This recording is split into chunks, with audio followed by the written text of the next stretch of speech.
Sais-tu quel animal aux airs de Godzilla miniature défie les meilleurs apnéistes et éternue du sel?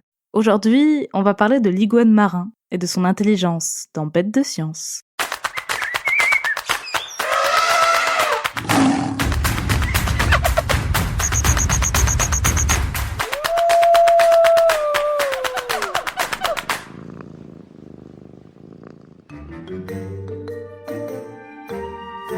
Le héros de notre épisode du jour est un reptile hors du commun.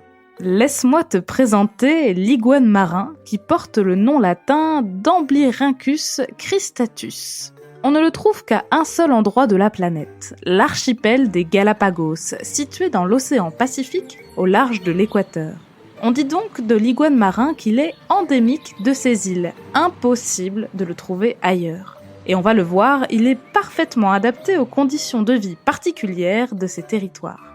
Il est unique en son genre et ne ressemble à personne d'autre. Charles Darwin, lors de son voyage au bord du Beagle, n'en fait pas un portrait très flatteur. Dans son journal, il écrit à son propos « Les pierres de lave noires de la plage sont fréquentées par de grands, de 2 à 3 pieds de long et dégoûtants lézards maladroits. Ils sont aussi noirs que les roches poreuses sur lesquelles ils rampent et cherchent leur proie dans la mer. Quelqu'un les appelle les lutins des ténèbres. Ils sont assurément bien devenus tels que la terre qu'ils habitent. » Darwin y va un peu fort. Même s'il a un physique un peu particulier, l'iguane marin est loin d'être dégoûtant. Ce reptile ressemble à une sorte de gros lézard très musclé et doté d'une crête qui part de sa tête et court le long de son dos.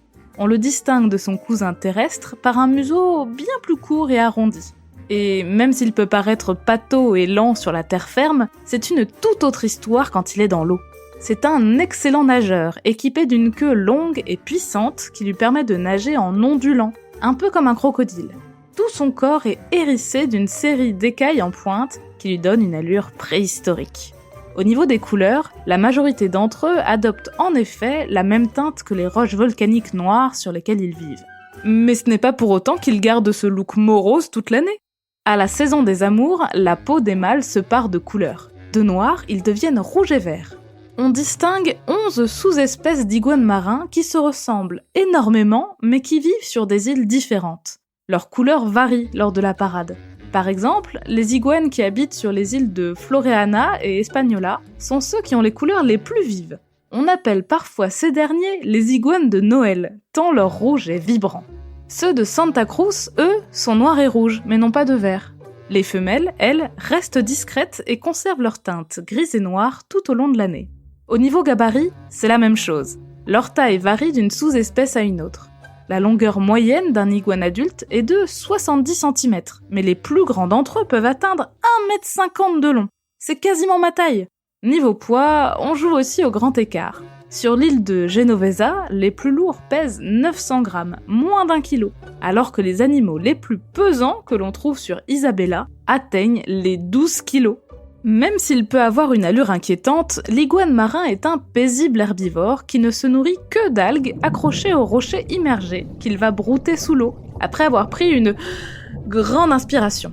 Il ne consomme que les algues qui se trouvent à des endroits bien particuliers, dans les zones inter- et subtidales. La zone intertidale correspond à des endroits couverts à marée haute et découverts à marée basse, alors que la zone subtidale est toujours recouverte d'eau. C'est la zone la plus riche en matière d'alimentation pour la vie marine. Et même s'il faut jongler avec les marées, les iguanes s'y offrent un vrai festin. Le fait qu'ils soient ultra spécialisés dans le type d'algues qu'ils mangent peut parfois lui jouer des tours, notamment lors d'événements ponctuels qui ne se produisent qu'à certaines périodes et que l'on appelle El Niño. Lors de ces événements, l'eau se réchauffe et les algues poussent beaucoup moins. Les iguanes qui dépendent entièrement d'elles meurent alors de faim. Il est déjà arrivé que lors d'événements El Niño particulièrement violents, près de 80% des iguanes disparaissent. Heureusement, la population se reconstitue en quelques années, mais avec le dérèglement climatique, cela risque de changer.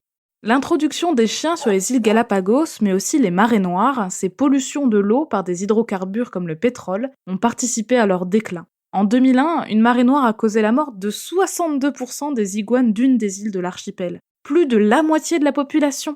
L'iguane marin est donc aujourd'hui classé comme vulnérable globalement et en danger sur certaines îles. Il faut donc rester vigilant pour que ces petits dragons continuent à hanter les roches des Galapagos. Mais au fait, qu'est-ce qui fait de l'iguane marin un animal vraiment hors du commun ? L'iguane marin est le seul lézard capable de s'aventurer dans les eaux salées. Pour aller brouter les algues dont il se nourrit, il peut se rendre sur les rochers qui sont à découvert lors de la marée basse, ou plonger plus ou moins loin des côtes pour s'offrir un casse-croûte directement sous l'eau. On sait qu'ils peuvent plonger jusqu'à 30 mètres de profondeur. Habituellement, ils ne plongent que quelques minutes d'affilée pour se nourrir, mais ils sont capables de retenir leur respiration pendant plus de 30 minutes. Les meilleurs apnéistes humains peuvent rester 24 minutes sous l'eau, grand maximum, mais uniquement s'ils respirent de l'oxygène pur pour gonfler à bloc leurs globules rouges avant de s'immerger. Sans cela, la durée d'apnée pour un être humain se situe plutôt entre 9 et 11 minutes. Mais il leur faut, quoi qu'il en soit, des années d'entraînement pour réussir cette prouesse. Les jeunes iguanes ne plongent qu'à partir de 2 ans apparemment, le temps d'avoir pris un peu du poil de la bête. Après leur repas, les iguanes retournent sur les rochers, se chauffer au soleil, les uns contre les autres. Ils vivent toujours à plusieurs, dans des colonies de quelques dizaines à plusieurs centaines d'individus. On a même observé des groupes qui comportaient plus de 1000 iguanes. C'est fou, non ? La couleur sombre de leur peau, que Darwin trouvait lugubre, leur permet d'avoir plus chaud, plus vite, puisqu'elle absorbe davantage les rayons du soleil. Et pour évacuer le sel qui se retrouve en trop grande quantité dans leur corps quand ils l'avalent, en broutant les algues, ils ont une technique bien particulière. Ils éternuent. Atchoum! Comme presque tous les reptiles et oiseaux marins, nos iguanes possèdent une glande spécialisée dans le traitement du sel. En éternuant, les animaux expulsent une fine poudre de cristaux et peuvent ainsi économiser l'eau de leur corps. Pratique ? Mais l'un des moments de leur vie les plus animés, c'est bien sûr la période des amours. Et si on leur rendait une petite visite pour observer leur cours de plus près ? Tiens-toi bien, c'est parti.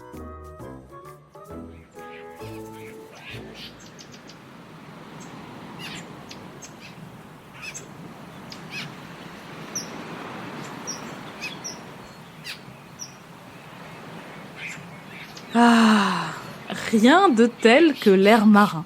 Bon, je te l'accorde, les plages de l'île Espagnola où nous avons atterri sont loin de ressembler aux étendues paradisiaques de sable doré que l'on voit dans les brochures de voyage.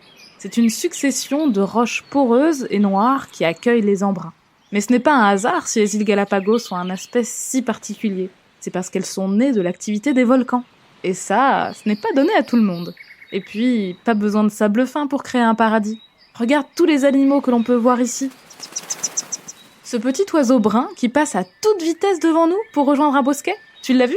On dirait un moineau, mais c'est un géospise, un de ces fameux pinsons de Darwin qui l'ont aidé à mieux comprendre comment les espèces évoluent et se diversifient d'une île à l'autre.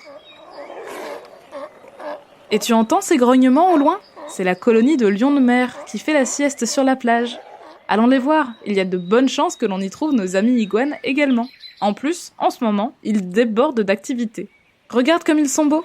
On voit bien la différence entre les gros mâles au corps rouge, constellés de taches noires et vertes, et les femelles, plus petites et toutes ternes. Chez les mâles, les pattes et le dos exhibent une belle couleur vert cuivré qui tire sur le turquoise. La peau des femelles, elle, arbore la même couleur que la roche. Si tu observes les mâles d'un peu plus près, tu vas pouvoir assister à plein de comportements particuliers. Car en ce moment, de décembre à janvier, c'est la période de reproduction. Les femelles ne sont prêtes à s'accoupler que pendant quelques jours, et elles ne s'accouplent qu'une seule fois. Alors, pour les séduire, chaque gros mâle défend un territoire, chasse les intrus et prépare le terrain. Ainsi, il se constitue un harem de partenaires potentiels. Mais en réalité, ce sont surtout les femelles qui choisissent de s'accoupler ou non avec un mâle, selon le territoire qu'il a à offrir. S'il est bien placé, avec un bon accès à la mer, et non loin de la zone où elles aiment se reposer, il est plus probable qu'elles lui accordent leur attention. Plus le mâle propose un grand territoire, plus il a donc de chances de les séduire. Si c'est un gros costaud qui sort le grand jeu niveau parade, il augmente aussi ses chances. Pour bien faire comprendre à son voisin qu'il n'est pas le bienvenu, le mâle propriétaire du territoire hoche la tête de manière assez comique. Il hérisse les écailles épineuses sur son dos et ouvre largement sa bouche. Si ça ne suffit pas, il le chasse et peut même aller jusqu'au contact. Les deux iguanes se poussent alors l'un l'autre, tête contre tête. Mais regarde ce mâle là-bas, à droite. Lui, il a plutôt l'air de vouloir faire les yeux doux à cette belle femelle à côté de lui. Il secoue la tête également, mais ajoute à ça une petite danse de rapprochement au cours de laquelle il se déplace en crabe vers sa dulcinée. Les femelles passent la majorité de l'année à plusieurs sur des zones de repos, et même si elles se mettent moins en scène que les mâles, elles sont aussi très intéressantes à regarder. Tiens, approchons-nous de ce groupe. 5 femelles de taille très similaire et tout juste revenues de leur repas aquatique se chauffent au soleil. Regarde donc celle-ci. D'un coup, elle se rapproche d'une autre, la saisit à la nuque et lui grimpe dessus. On dirait bien qu'elle essaye de s'accoupler. Le gros mâle coloré situé non loin a tout vu et rapplique aussitôt. Il accourt et mord la queue de la femelle escaladeuse. Ni une, ni deux, elle déguerpit aussi vite qu'elle le peut. Même si l'homosexualité et la bisexualité sont très répandues dans le monde animal, ce que nous venons de voir n'est pas un accouplement entre 2 femelles. L'animal que nous prenions pour une femelle, grise et plus petite que les gros mâles colorés, était en réalité un mâle, qui se faisait passer pour une femelle. Tout frêle et sans couleur distincte, il est passé complètement inaperçu. C'est une stratégie astucieuse qui lui permet de s'économiser l'effort de défendre un territoire et de se glisser discrètement parmi les femelles pour essayer de s'accoupler avec elles. C'est futé, mais ça ne marche pas à tous les coups. Les mâles territoriaux mettent toute leur énergie dans la défense de leur terrain. Ils se privent même de manger pendant des jours, alors il vaut mieux être rusé et rapide quand on veut tricher. Comme partout et tout le temps, certains développent de nouvelles techniques pour tirer leur épingle du jeu. Cette stratégie risquée a moins de chances de fonctionner, mais elle continue à exister car certains petits mâles arrivent tout de même à leur fin. Un bel exemple d'intelligence animale, mais aussi de sélection naturelle et sexuelle, si chère à Darwin. Allez, on récapitule. L'iguane marin est un reptile unique en son genre qu'on ne trouve que sur l'archipel des Galapagos. Pato à terre, c'est un très bon nageur et le seul lézard capable de nager dans l'eau salée. Il se nourrit exclusivement d'algues qu'il broute sur les rochers et se débarrasse de l'excédent de sel dans son corps en l'éternuant. Sa couleur noire est troquée contre une parure rouge et verte par les mâles au moment des amours. Lors de la parade, les gros mâles défendent un territoire en intimidant les autres mâles et séduisent un groupe de femelles que l'on appelle harem avec une danse bien spécifique. Mais certains petits mâles ne jouent pas franc jeu. Ils se déguisent en femelles et essayent de s'accoupler avec elles au nez et à la barbe des gros mâles.